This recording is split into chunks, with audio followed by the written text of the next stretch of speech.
अशी चिक मोत्याची माळ होती ग 30 तोळ्याची ग. चिक मोत्याची माळ होती ग 30 तोळ्याची ग.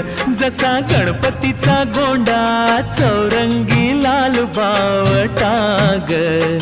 गणपतीचा गोंडा चौरंगी लाल बावटा ग.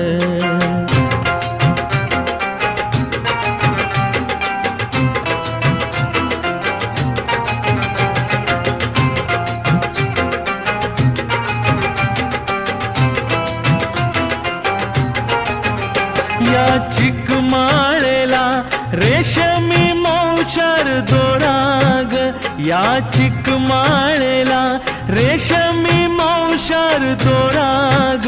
मऊ रेशमाच्या दोऱ्यात नवरंगी माळ ओ